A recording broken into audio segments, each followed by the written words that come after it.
আছেন আপনারা? আশা করতেছি আপনারা সকলে ভালো আছেন এবং সুস্থ আছেন। আজকের ভিডিওতে নতুন একটি সাইটের কাজ আপনাদেরকে শিখিয়ে দিব। স্টেপ বাই স্টেপ ভিডিও চলে আসবে। এই ভিডিওর পরবর্তী ভিডিওতে অ্যাড কিভাবে করবেন, কাজ কিভাবে করবেন, উইড্রো কিভাবে করবেন ২-৩ টা ভিডিও আসবে। ইনশাআল্লাহ আপনারা ভিডিওগুলো দেখবেন এবং সেই কাজগুলো করতে পারবেন। তো চলুন আমরা এখন কাজটা ফার্স্টে শুরু করি। ফার্স্টে আমরা ওয়েবসাইটটাতে রেজিস্ট্রেশন করি। ওয়েবসাইটটাতে রেজিস্ট্রেশন করার জন্য আপনাকে অ্যাডমিন এরকম একটি মেসেজ দিয়ে দিবে। এখান থেকে আপনি রেজিস্ট্রেশন লিংক যে অপশনটা দেখতে পাচ্ছেন, এই রেজিস্ট্রেশন লিংকের অপশনে ক্লিক করবেন এখান থেকে। ক্লিক করার পরে আপনার সামনে এরকম একটি পপআপ আসতে পারে। এখান থেকে আপনি যেকোনো একটা ব্রাউজার সিলেক্ট করে দিবেন। তারপর জাস্ট ওয়ানে ক্লিক করবেন, ক্রোমে নিয়ে চলে যাবে অথবা আপনাকে ডিরেক্টলি ক্রোমে নিয়ে চলে আসতে পারে।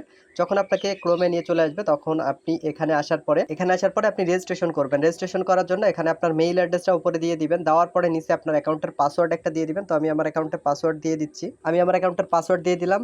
এর পরবর্তীতে আমরা এখানে যে রেজিস্টার যে অপশনটা দেখতে পাচ্ছি, রেজিস্টার অপশনে ক্লিক করব। যখন আপনারা রেজিস্টার অপশনে ক্লিক করবেন তখন আপনার সামনে এরকম একটি পেজ চলে আসবে। এখান থেকে আপনারা চাইলে পাসওয়ার্ড সেভ অপশনে ক্লিক করতে পারেন, তাহলে পরবর্তীতে লগইন করতে গেলে ইজিলি লগইন করতে পারবেন। তবে এখানে সেভ করে দিলাম। দেওয়ার পরে আপনার অ্যাকাউন্টটা যখন ওপেন হয়ে গেছে তখন আপনি উপরের দিকে দেখতে পাচ্ছেন 3 লাইনের একটা মেনু আছে। এই 3 লাইনের মেনুতে চলে যাবেন। এখন আমি আপনাদেরকে একটা কথা বলি, যেহেতু অ্যাকাউন্ট ওপেন হয়েছে, এখন আপনাকে আমি এমন একটা সিস্টেম দেখাবো, এই সিস্টেমটা অফ না করে যদি আপনি কাজ করেন সেক্ষেত্রে আপনার কিন্তু ৳1 উইথড্র করতে পারবেন। এর জন্য অবশ্যই গুরুত্ব দিয়ে এই ভিডিওটি দেখুন। এখন আমরা কি করব, নিচের দিকে যাব। নিচের দিকে যাওয়ার পরে আমাদের সেই গুরুত্বপূর্ণ সেটিংসটি সেটআপ করব। সেটআপ করার জন্য আমরা এখান থেকে দেখতে পাচ্ছি প্রোফাইল সেটিং এর যে অপশনটা আছে, প্রোফাইল সেটিং এর অপশনে চলে যাব।